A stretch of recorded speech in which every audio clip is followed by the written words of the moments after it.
Oi, eu sou a Ingrid e hoje eu vou falar um pouco sobre o livro O Povo Brasileiro, de Darcy Ribeiro, mais especificamente do segundo capítulo, Moinhos de Gastar Gente, e o subtópico Os Brasileiros, que fala justamente sobre a formação étnico-cultural do povo brasileiro. O processo de formação dos povos americanos é ímpar e é difícil de ser explicado, pois, enquanto alguns progrediram conseguindo acompanhar a Revolução Industrial, outros tiveram dificuldade de se modernizar.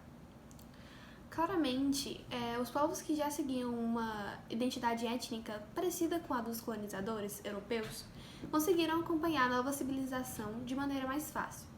Mas aqueles que tinham uma identidade étnica completamente diferente encontraram muitos entraves nesse processo.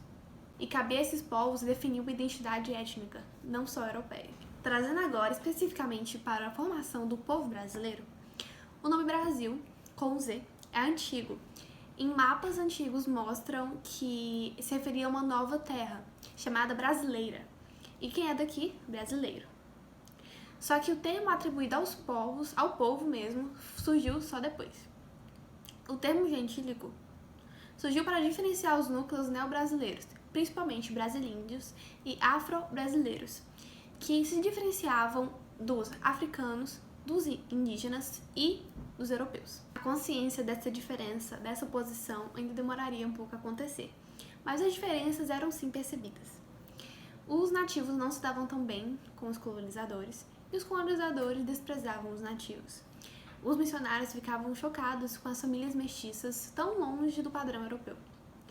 O conceito de brasileiro surgiu provavelmente por eles perceberem que causavam estranheza ao lusitano, mais do que por se verem como uma nova cultura que acabava de surgir. O primeiro brasileiro consciente de si foi provavelmente um mameluco. Não querendo se ligar à sua parte americana e sendo desprezado pela sua parte europeia, ele foi condenado a ser algo que ainda nem existia, o brasileiro. Esse conceito de brasileiridade foi provavelmente fixado pelos descendentes de africanos. Estes, já desafricanizados por conta da escravidão, não se viam como africanos, nem como indígenas, nem como brancos, nem como brasilíndios. Ou ou eles eram brasileiros, ou eram nada. Esses descendentes africanos, junto aos mamelucos, começaram a formação do povo brasileiro, mesmo que contra a sua vontade. Além disso, a comunidade Luso-Tupi se manteve continuamente, marcando a oposição das suas matrizes geradoras. O início da cultura, antes da inserção do africano, teve como precursor o modo de vida dos futuros brasileiros. O patrimônio estava relacionado com a interação do indígena com a floresta tropical, que se uniu à herança cultural do mameluco. Os novos núcleos culturais puderam ser formados porque aprenderam com os indígenas como viver em uma floresta tropical. Ações como caça, coleta e adaptação. Essa base de conhecimento, que vai se juntar à herança portuguesa moderna, vai integrar os povos de seu tempo.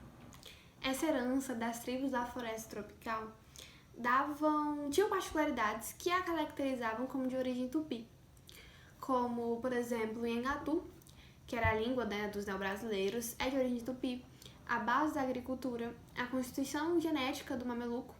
Tudo isso dava uma fisionomia tupi aos brasileiros originais. Como neotupis, os mamelucos inferiorizavam outras matrizes indígenas, por não falarem o mesmo idioma que eles, por exemplo.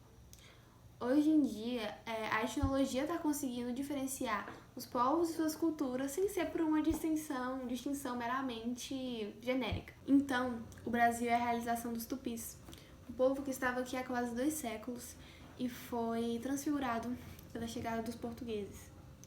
O povo brasileiro é um povo latino, uma mistura de negros, brancos e indígenas que foram deculturados das suas matrizes originais, mas que carregam todo o peso, toda a herança da luta por sobrevivência delas.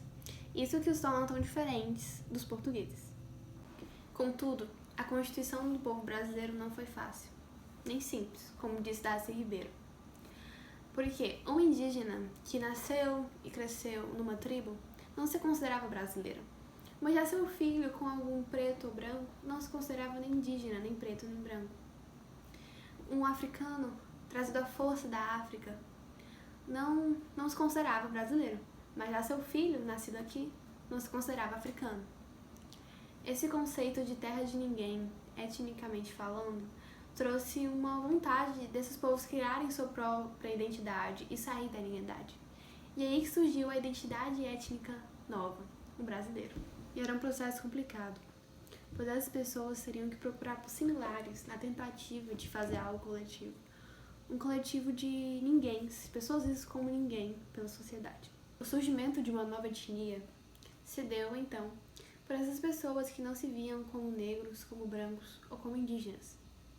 E se unificaram por essa rejeição que sofriam por não se enquadrarem a nenhuma das matrizes pré-existentes. Porém, um fator a ser citado é a procura de uma representação externa, uma representação fenotípica, que esses povos buscavam a fim de se assumir e se identificar. Esse processo se deu pela anulação das principais características que identificavam africanos, europeus e indígenas como eles mesmos, e a indiferenciação de várias formas de mestiçagem.